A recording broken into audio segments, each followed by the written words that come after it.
Good evening. For all those listening at home, there's 75,000 people here. So you may be drowned out by the sounds of, no. Thank you for joining us. Some people are going to be trickling in. Like Kevin said, the reason why he asked me is because I led the Dave Ramsey course here, I want to say 4 or 5 times. We had a whole bunch of debt, followed Dave Ramsey principles, got out of debt. So, unfortunately, we've gone backwards a little bit. So, but the principles always work. It's sometimes the people following the principles don't always work.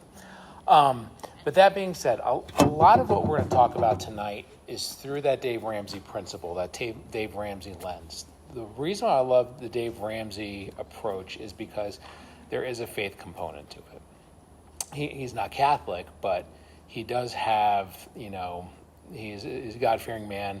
Follower of Jesus.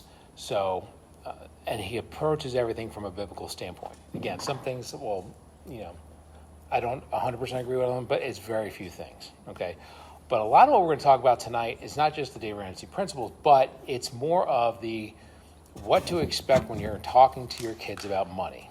I want to talk about talk about savings and tithing and, getting their first car and working and things like that. So, as we go, if you have questions, raise your hand, let me know. Let's make this interactive, let's make this fun between all 75,000 of us that are here right now. So we're going to do it that way. So, like I said, Dave Ramsey Disciple, I have 7 kids.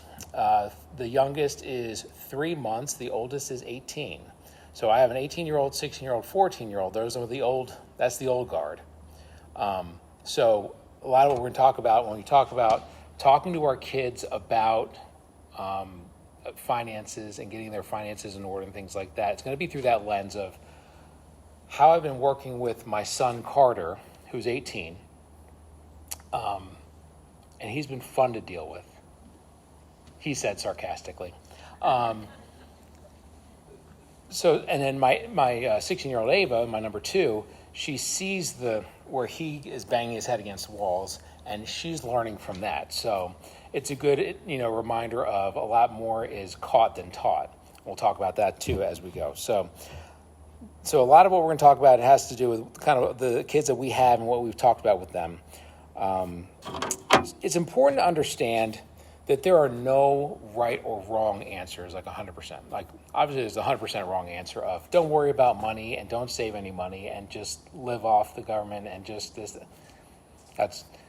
We do want to teach our kids some kind of way of not only working, saving, getting themselves ready for the real world, but also to give back, to give back to the church, to give back to any kind of...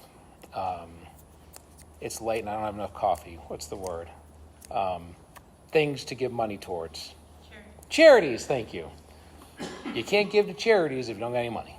So you can say, you can petition for people to take money from people to give to the charity, but it's more effective if you do it yourself and give money to charity. So you can't do that if you don't have any money. So a lot of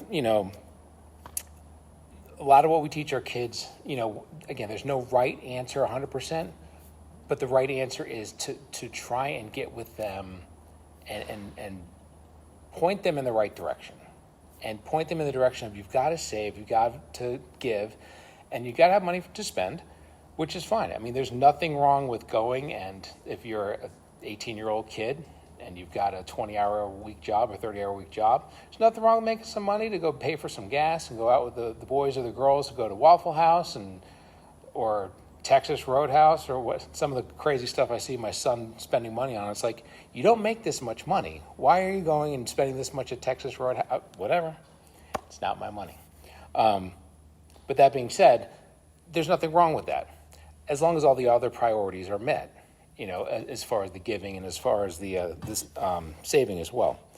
So one of the reasons why we have to have these conversations with our kids, because if we're not having the conversation with the kids, one of 3 things is happening. The culture is teaching our kids what to do with their money, or nobody's teaching them, or you're teaching them. Those are our 3 options, okay? So we teach them, the culture teaches them, or nobody teaches them. Life will kick them in the face and teach them about money, right? So it's important to have these conversations. As we go, we'll talk a little bit more about this, but for me, one of the most important things that we do with the kids is I've fallen on my face more times than I can count in a lot of stuff. And it's awesome to share that with them. I made a mistake, again, this isn't just money, this is everything parenting. Having those conversations like, don't do this because I told you not to do this. It's like, you shouldn't do this because I did this, and look at the scar on my face from me being an idiot. You know what I mean? So they tend to listen better when you tell them a story that you made. Yes. So it gets their attention. Yes, it was just mentioned, I'll repeat that, it was just mentioned that the kids listen better and understand better when it's a story more than it's us just talking to them. So let's go through some of the tenets that we want to talk about. How do we view money as a church? Okay, so as a church or as a religious people, how do we view money? It's important to remember the saying that it is not money that is the root of all evil. It is the love of money that is the root of all evil, okay? Money is a tool, okay? Money is like a brick. You can use that brick and throw it through a window. You can use that brick to build a hospital. It's simply a tool. It's the person using it. That's where the evil comes from, where the good comes from, okay? Money is the same way. Now, we've all known people that a whole bunch of money has ruined them. We've all known a bunch of people who don't have a lot of money, and they seem to be pretty miserable too. So money is not necessarily, a promise of good character or bad character or anything like that, okay? But the important thing is all money should be seen as a gift from God, okay? And we try and talk about that with our kids. This is Dave Ramsey principle. He talked about this too. I think it's the St. Augustine quote about pray as if it all depends on God, work as if it all depends on you. Maybe I got that backwards. Work as if it all depends on you, pray as if it all depends on God, and then just let the chips fall where they may. Let God handle it, right? And that's how we need to approach the money situation and the work situation too, in that, and I tell my son all the time that, I work hard, and I think anybody here who has a job, works hard. We work hard at what we do. And it's hard to leave the cave, so to speak, and go out and hunt and whatever, and go out and do whatever we have to do. It's hard. But, we work hard, okay? But that being said, we're out in the fields, we're plowing, we're tilling, we're doing all the work, but God's providing the rain, God's providing the sun. It's his fields, it's his mountains, it's his sky, it's his stuff, okay? We work together, okay? But this is all, God has gifted us and has given us opportunities, okay? And that's how we have to look at it, because we can't look at it as money that we just grabbed. This is money has been given to us, currently I'm a real estate agent, and there are times where sometimes we get somebody buying a house or whatever, and it's a very tight time financially, and all of a sudden somebody's buying a house which came out of nowhere, and it's just like God just said, kind of helped out with that. But at the same time, if I'm out there working and digging and trying to find people and things like that, that's not going to work out. I'm not going to have those opportunities. So God can't provide for us if we're not out in the fields. He can't bring the rain and bring the sun if we're not out there doing it. Okay. So we try to teach our kids that it's hand in hand, not just with work, obviously with a lot of things, but money is one of those things that people have a hard time talking about, but we shouldn't. We should have those conversations because God is in that too. He's in everything. We need to include him in that. So the tough truth, and we just talked about this, that unfortunately poor people have a hard time giving money to help poor people because they don't have a lot of money. Okay? So there is an importance for us as a Catholic community to make money and to tithe, to make money and to give to our sister parish in Hench, Haiti, which we've given to for years and years, and they've built up an amazing community down there and clinics, and they have food, and it's just amazing what we've done there. We can't do that there if we don't have people who are making money and giving it here. You know what I mean? So it's important to remember that money is a tool. I think a lot of people look at it as, I don't want to have any money because I don't want to become evil. Or, it's evil to have money, things like that. And we try to stay away from that. But we are not going to stay away from the whole, because you have money does not mean you're better than anybody. There's a middle line that we have to walk. So there's nothing evil about being rich, nor righteous about being poor. There's nothing righteous about being rich or evil about being poor. It's all of our faith that really drives that. So that's why, we really have to work hard. And I try to work hard with the kids about this, about, decoupling the money from like the love of money and the, trying to keep God as a part of it. We try and tell them, all the time that all these things that happen is because God has his hands in everything, and we have to do the work, but God has his hands in everything. So that's a little bit about kind of how we view money as a church. How do teens tend to view money as far as, this is what Kevin asked me to talk about, like some see it as just getting some money for a Friday night to go out to the movies, some saving it up, things like that. So let's talk about some experiences that I've seen with our kids. We've all been teenagers. Life was better when we had a job and we could buy our own clothes and we could go to the restaurant that we want to go to and not, the hand-me-down clothes and go to the Waffle House and, get a water and side of hash browns. It's important to teach our kids, the value of money early. There's nothing wrong with, and there's a lot of people who don't want their kids to have a job early, or there's kids who don't want to have a job because they don't want. I think that not only from a money perspective of learning how to deal with money, but I also think from a perspective of if these kids are going to go out in the real world or go into college or whatever, they need to be well-rounded kids, okay? They need to balance school and a job and some extracurricular activities, I know there's a lot of colleges and probably a lot of other jobs that would, what would you rather take? A 4.0 student who does nothing but school and sits at home all the time, or a 3.8 student who has a job 20 hours a week and they're the president of this club and they run track and they, they're a part-time astronaut with NASA, whatever. Like they're well balanced, right? That's what they'd rather have. That's the way that the world works. And so that's what we try and teach our kids is that, you have to kind of balance it out a little bit. Yes, they can't do 40 hours a week. Especially, my daughter, she's a sophomore at Bosco. I think we have at least one Bosco parent here. Sophomore year at Bosco is kind of rough. They're kicking her rear end pretty good. But so she's getting used to that. She can't do 30 hours a week of work. She can't do 25 hours. So we're trying to find that middle ground. But she's trying to figure out where can I go, because she realizes to drive to school or to drive to my extracurricular activities or whatever, I kind of need gas money. And I love her to death and I'll pay her gas money every once in a while. But like, Ava, you gotta go get like something, because I've already paid gas money for all the other vehicles to drive our 75 kids around. So teens understand the need for money. So there's nothing wrong with them kind of getting a job early on. Like my son, Carter, he was probably 12-ish, 13-ish. He started mowing lawns in the neighborhood. Man, he made crazy money doing that. He would get done with the week. He'd have like 7 or 8 houses in the neighborhood.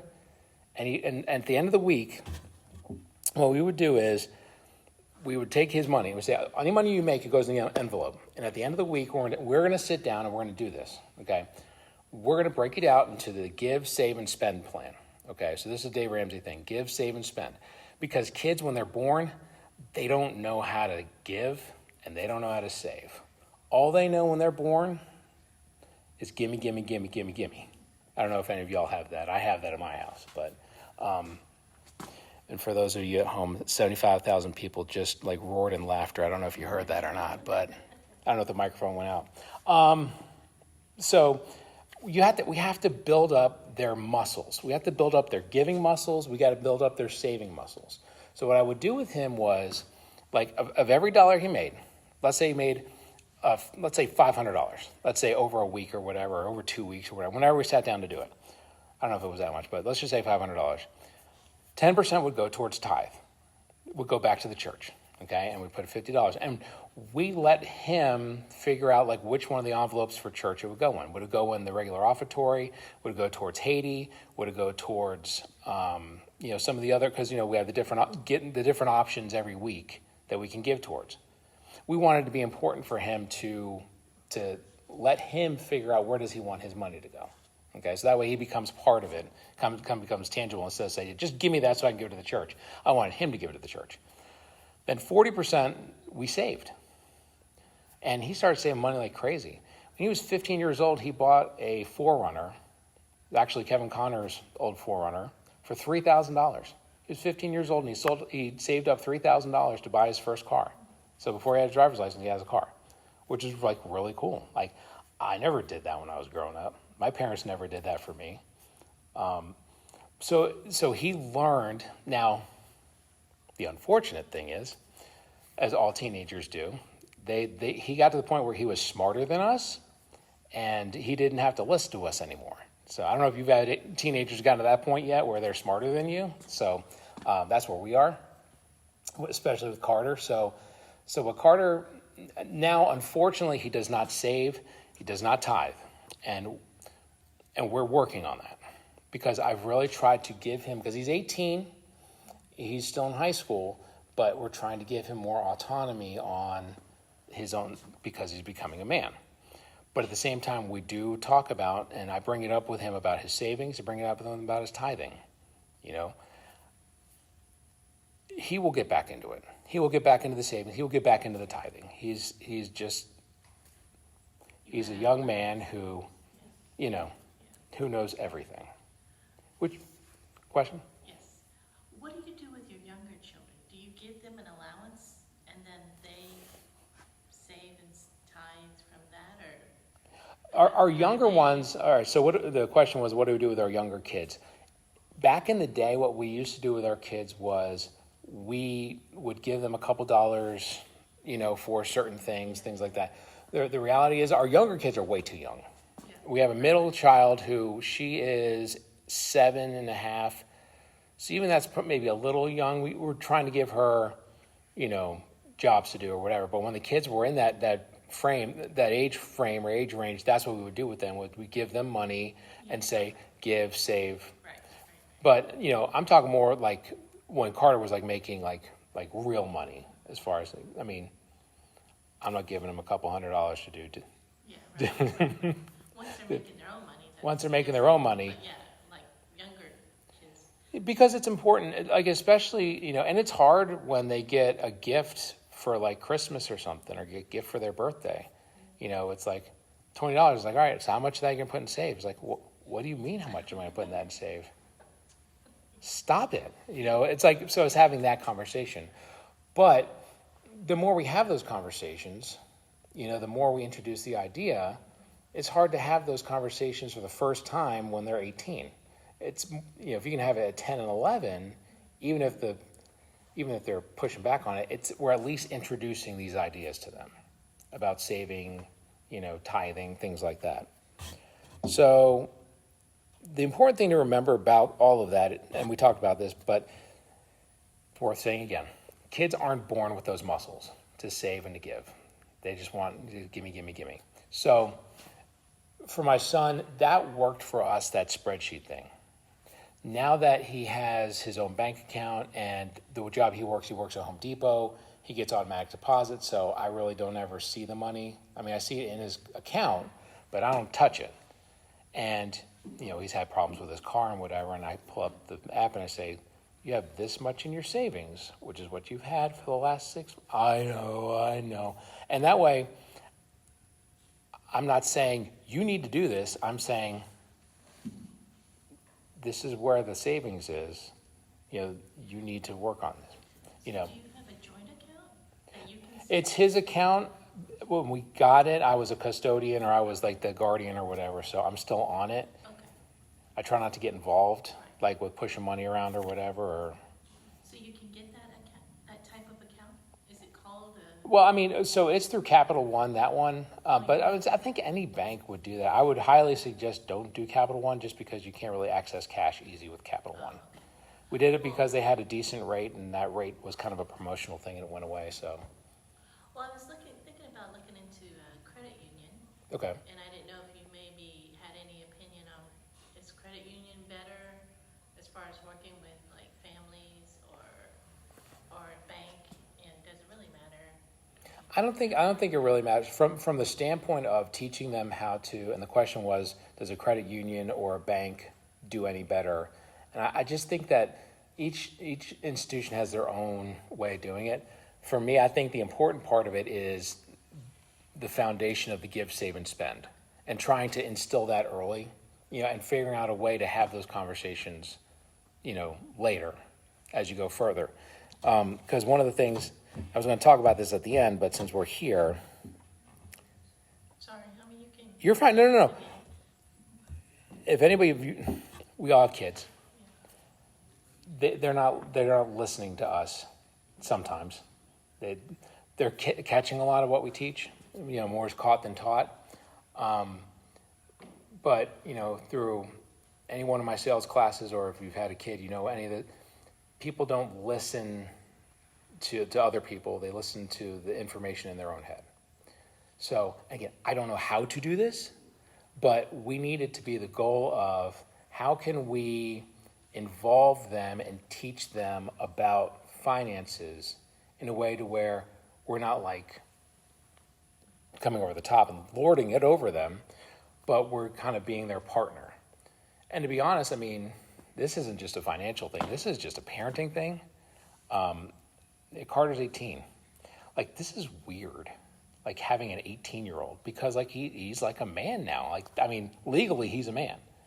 So, and he's not listening to any kind of lording over. Now, my 3-year-old, we have to drop the hammer on him because he's 3, and he's a goober. But the 18-year-old, we're learning how to kind of, almost coach him more than parent him at times. Sometimes he's parenting, but more of a coaching thing than parenting thing. So again, it's easier said than done. I don't know what the perfect way of doing it is, but I think the perfect way of doing it is being a partner with them to shape these ideas going forward. Not saying, oh, you're going to give, save, and spend. Put them in the bucket. Let me see it. No, we have to, this is why, and stuff like that. Let's see, we'll go back. One of the things. All right, so there are several reasons why, obviously being financially literate or being savvy or being good savers or being good givers, why it's important, especially early on. If we're doing it early on, again, it's a muscle that they've started working. Even if they get away from it, they go back to it. Saving is so important early on. Dave Ramsey talks about, I think it was Albert Einstein that said that compound interest is the 8th wonder of the world.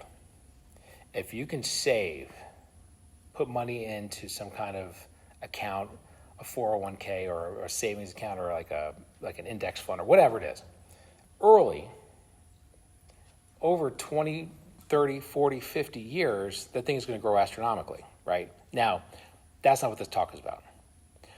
But what the talk is about is to try and talk to them about, you're going to start making decisions financially. They're going to have very long-term effects. And those are weird conversations to have with your kids about, like, everything that you do like now will have a ripple effect for the rest of your life. Like, obviously, we have the talks about boyfriends and girlfriends that are like that. You need to make right decisions or there could be consequences. Finances are the same thing. Dave Ramsey's very hardcore, like no debt, like credit score stuff. There should be no credit score, okay? If you have a really good credit score, what it means is that you do a really good job of spending money on credit and paying credit, paying the bank, borrowing from the bank. That's what a credit score is. Credit score does not reflect how much money you have in your bank account, how much money you make a year. It is not a snapshot of how financially savvy you are. Okay, so the Dave Ramsey approach is that you really don't need a credit score. Now, that's kind of where I differentiate from him a little bit because I kind of feel like you need a credit score, but you have to be very careful of credit. Credit can very quickly, the compound interest being the eighth one in the world, yeah, it works the other way a lot faster, if you get a credit card debt, or you borrow to get a car that you don't need and things like that. So it's important to have this conversation with them early to talk about the importance of that ripple effect. If you want to be, again, I'm a real estate agent, the home ownership is such an important part of like your overall legacy, your overall family wealth building, and you're not going to set yourself up to be able to do that well if you're not doing all the right stuff in the beginning. I remember my first credit card. It's like, oh, I got a credit card. I can go buy this and buy that. And I didn't have anybody telling me, don't do that because you have to pay it back. It's like, what do you mean I have to pay it back? This is crazy. So I think it's important for us to have those conversations with them about if you're going to use credit, how to do it responsibly. Do it just on a gas card or something like that. Just something to where they can use it and pay it off. Okay. Again, there's no right, there's no wrong answers on that. The wrong answer is good luck with the credit cards. Just don't spend a whole lot. I'll be rooting for you. All right, that's the wrong answer. Okay. So, but the right answer is just get in there and try and help them as much as we can. So let's see.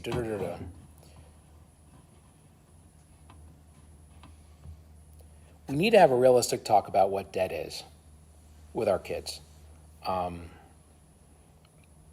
think divorce, in America, the number one cause of divorce is money problems, aka debt. If there's anything we can teach our kids, it's about having like the realistic conversation about, if we're going to borrow money, what are we borrowing money for? Like if we've got 13 kids and we need to get a van, what is the cheapest way that we can do that? We have to borrow money to do that. I mean, that's between y'all and between God. Borrow money to do that, that's fine. If I need a sports car on the weekend because I just need a sports car on the weekend, that's probably not the best way to borrow money, things like that. But we need to have realistic talk about what debt is with our kids, because debt will hold them back. Okay, it's going to cause problems with not only financially, obviously, but it's going to cause problems in their marriages. It's going to cause problems with their families. Okay, and we need to have those conversations up front. And that's where, like when I was talking about, it's more important for us to have look, I fell on my face. I did that. That was dumb. It's hard, especially, one of the biggest things is student loans.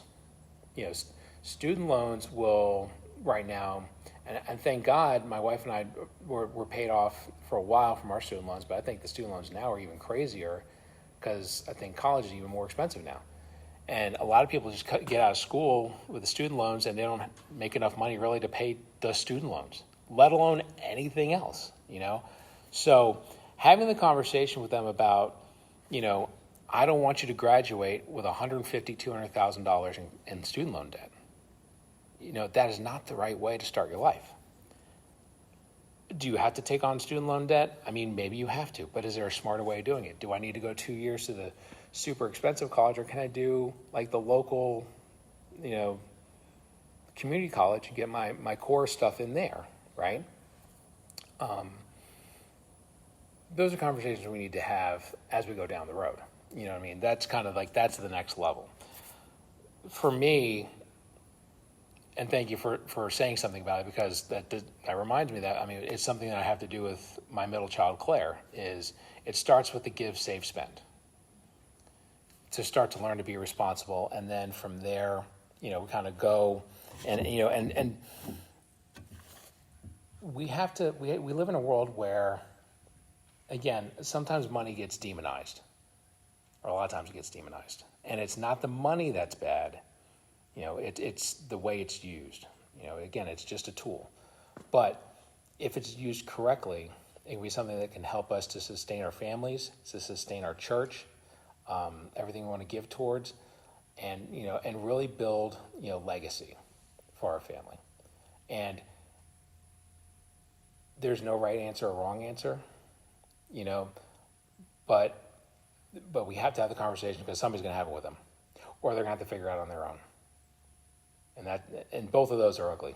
Somebody else telling them or finding out on our own. So I would suggest, I know Dave Ramsey, he's kind of branched more into, as he's now actually approaching retirement, I know that they've branched into different directions of there's a kids program, there's the usual Dave Ramsey stuff, there's job stuff, there's all kinds of stuff. So there is, like on his website, there are resources for kids, probably as young as probably 7 or 8, all the way through teens, and then like teaching them the importance of saving, tithing, and of spending, to enjoy the fruits of your labor. As long as you're doing everything correctly, there's nothing wrong with that, right? But teaching them that at an early age. So if you're looking for more information about that, I would suggest the Dave Ramsey course or anything on his website about that. And that's really all that I had that he wanted me to address, but wanted to open to Q&A because I think that's really more valuable is what questions do y'all have? I can't promise I have the answers, but what questions do y'all have, like financially about like stuff that you've talked to your kids about? I know some of us are veterans and have had several older girls go through and probably have had to deal with that a lot. So I think you could probably give this talk better than I could, Mr. Peter. Probably more than 2 minutes, millions. So what questions do you have about, or comments, or? Well, my daughter right now she's 15, she just turned 15, so, she's transitioning from allowance to, potentially think about, getting a job or something, and right now school, like you said, is just really, it's very time consuming, and Right. it's kind of hard to have the idea she's got to go work, so just trying to just keep it at home, Mm-hmm. and just wondering how you handle, how, do you have your kids do so much work and then you pay them, or, just wondering how you handle that with your just barely teenage girls, or. Right. So the question was, how do we transition from being at home to getting a job? Do we pay the kids? Things like that. There's a lot of times what we do with our girls is, if they do stuff that's above and beyond, like our 14 and 16-year-old, like for example, if my wife and I are leaving to go do something and I need my daughters to watch the kids for 3 hours, like we will pay them for that, Yeah, right? okay.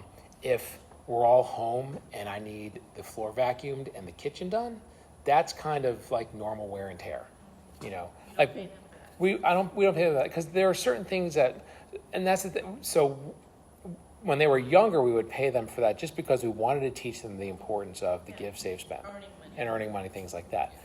But now, we're a much larger family now, and we're a larger family. We've all got to pitch in, and so there are some things that we're willing to pay for because it's above and beyond. There's some stuff that's like, you know what? My parents didn't pay me an allowance for this. My wife's family didn't pay. Like, this is just being part of a family. Like I work all day. I come home. I do dishes. I clean counters. I fold laundry. It's like we're part of a family.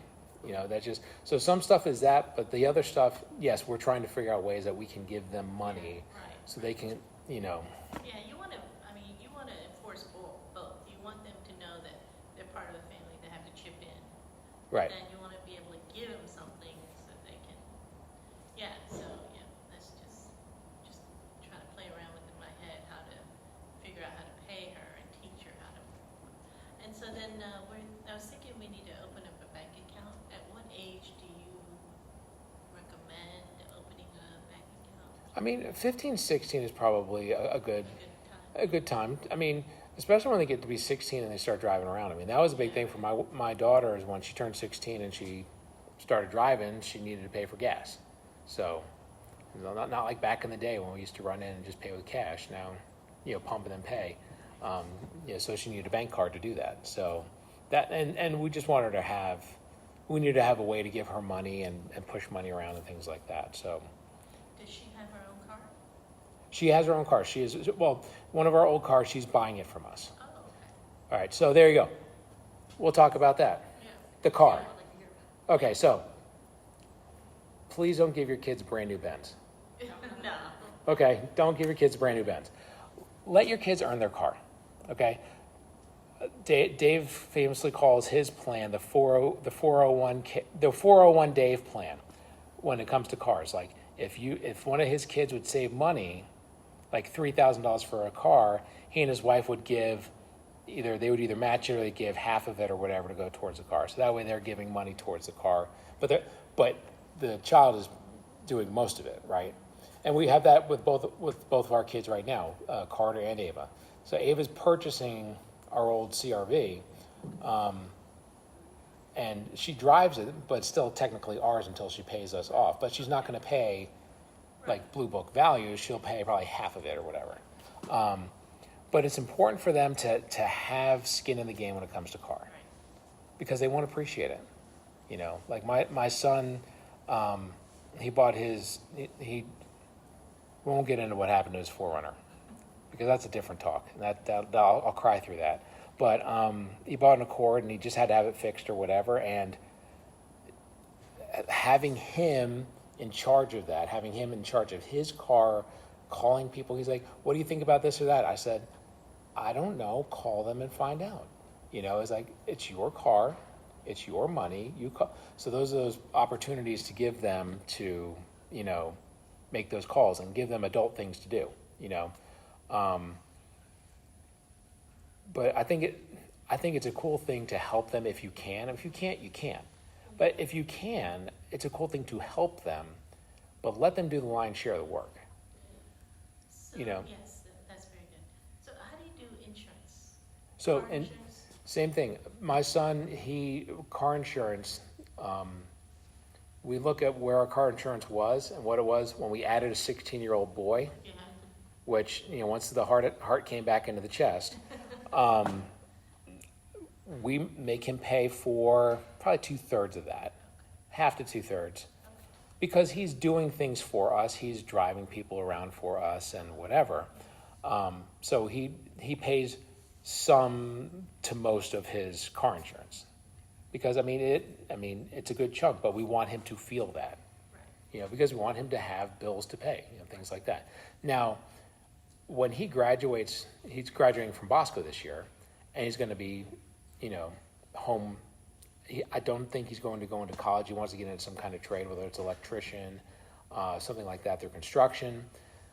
He's probably going to be living at home for a while, and his rent's going to be up. Now, we're probably going to take that and put it to the side and let that be kind of a savings account for him, so that way when he does leave, we'll have like a little nest egg. Are you going to tell him that? Probably not. Okay, that's a good idea. Yeah.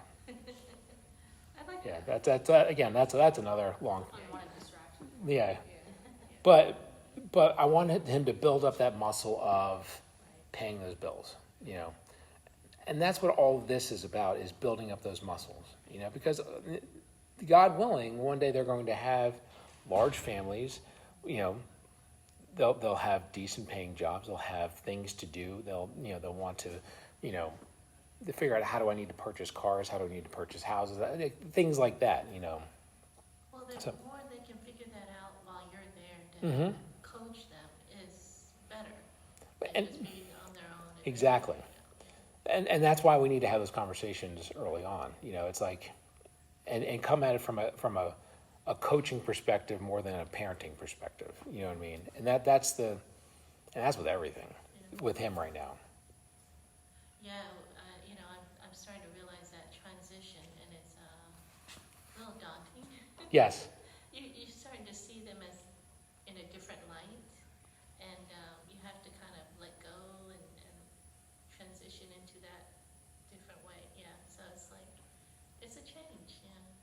You have to like learn to accept the change, and yeah, so it's like a change. And it's not us always too, easy. as Like, well as- our biggest struggle is the fact that we have 18, 16, 14, and we also have newborn 2-year-old, 3-year-old. So they're all up at 5:45, 6 o'clock, and they're all up at 11:30, 12 o'clock. So I don't know when we ever sleep. So we don't have the mental capacity to deal with all that. But it's just, One of the most important things, though, is more is caught than taught. So part of that is you've got to kind of walk the walk. You know, kids are smart. They can see through our stuff. Like if we're trying to sell them a story, they can see through it. You know, we have to live the authentic life that we're trying to teach them.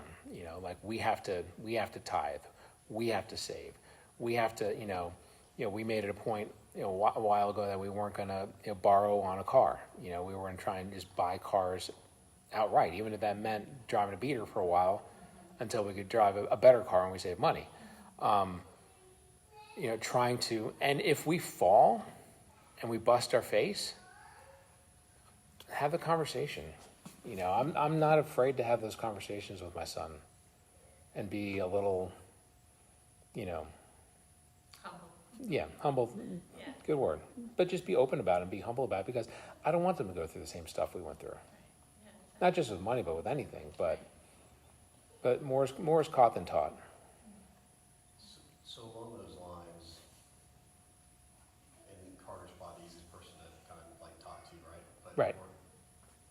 Gives a spend from an early age, he gets that, he's been doing lawn mowing and all that. When he got his first job, like paycheck, taxes, all of this, like is starting to get real. Were there any specific like things that you, nuggets that you shared with Carter that you think were pretty solid that we might benefit from around, when you say more Scott than Todd, like here's how I give son, or here's how I think about it, that are a little more specific, sort of like here's all my finances and my information. Right. Like did you like graduate a little bit in terms of the conversations you had with him along those lines? Well, I mean, it's and the unfortunate thing is,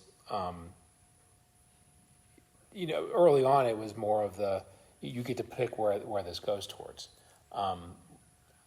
Total honesty, because he has that money now, we don't have those conversations as much as we do. And prepping for this, I realized I've dropped the ball on that, and that probably needs to be something that we need to talk about more. So I'll be open with y'all. I mean, it never stops. There's no perfect, nobody's perfect at this. You began that conversation. Right, but so we've introduced those muscles to him. So I mean, once we get him back into it, he'll get back into it. But the thing that he needs to work on and that I need to talk to him about is the saving part of it. You have a job now. I mean, I've given you, like, you have the money. This is your money. This is your job. You handle the taxes, whatever. But you need to start saving some of this money. You need to set aside 10% every paycheck, or 20% every paycheck, or whatever it is towards savings. Because he has these great goals. And it's like, that's great. How are we paying for that? Because I looked at your savings account, you're not paying for that. So it's more just sharing over time, looking for opportunities. Yeah. There was nothing when he was like at the time of the first job or with the car that like specifically you kind of thought about like, all right, I'm intentionally going to cover off on this now that you thought was. Well, I mean, so for example, so his 4Runner broke. Okay, again, we're not going to get into how, because it really makes me mad why it broke. But it broke, and we tried to have the conversation. And this is a great story. I'm glad I can share with you. We had the conversation. He had X amount in his savings account. He got X amount from selling his broken car.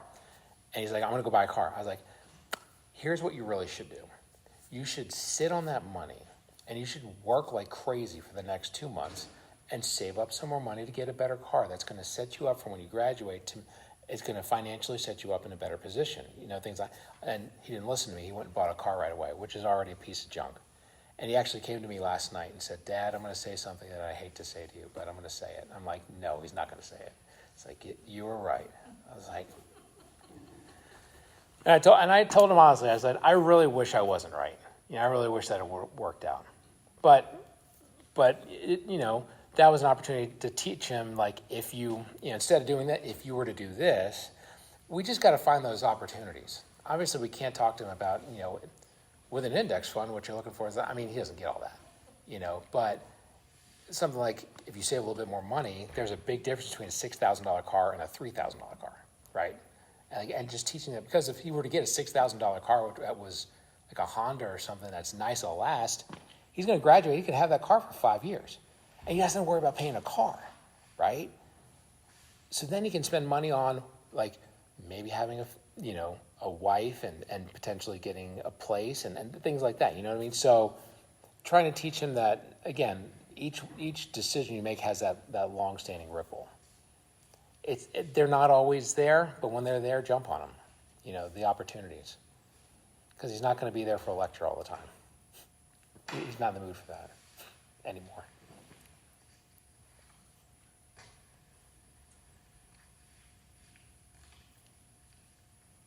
Was any of this helpful? Was that good? Very good, very good. I appreciate you. Like I said, if you have any questions, my phone number is 470-233-4409. I'll say it in here so you can listen to that, but 470-233-4409, because I'm the Dave Ramsey guy. I probably need to go back through the course, unfortunately. But I know the principles. I know what he's trying to teach. I think the important thing is that we're not all perfect at this. I'm far from it. And again, in prepping for this talk, I realized, like, if I'm supposed to be the expert at this, I'm a mess. So, but there's no wrong answer. As long as you're really like, I think the wrong answer is, and I fall victim to this a lot, is I think the wrong answer is to just throw your hands up and walk away. And I don't know if you've had that happen with your kids. Have you, with any of your daughters, has that ever happened? That's the wrong answer. And I'm Doing something. right. Everybody has some good learnings, and doing something and pass that on, because in most cases, kids aren't taught anything about finances. I had a balance of checkbook, just not taught in school. Right. So, be willing to be vulnerable, but just get in there and help them out. But you have to have conversations with them, and I think the give, save, spend is a good starting spot, and that kind of you'll build from there. So, Comment on the balance. I'm sorry. Can I comment on? Yeah, please. As a father of 7 daughters, we've done the allowance, taken the allowance off, put it back on, and the mistakes we found, my youngest right now is 16. The mistakes we found is, when we were doing an allowance, the kids felt like they were getting paid to do their chores. Yeah. And that's really where, it's like, and then every time you need them to do something, how much am I getting paid for that? And I was like, oh. And it quickly made me realize we got the wrong model here. The allowance thing actually is a good idea, but we don't tell them that they're getting paid, you're getting allowance, because they ask for money anyways. Can I get $10 to go to Dunkin' and get coffee with the friends and this kind of stuff? Instead of being harassed all week long for money, they got an allowance, but they can lose their allowance. You're not paid to do anything. You have to participate in this family. You got to do chores, and that's just part of being part of this family. I have chores. I got to pay the bills. I got to take care of this. Got to take care of that. Mom's got her chores. You got your chores, right? And we're not talking about your room is your chore. We're talking about in the household, right? The living room, the dining room, the kitchen, etc.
That's a good approach. I don't know you, I owe you a roof over your head, and you have one.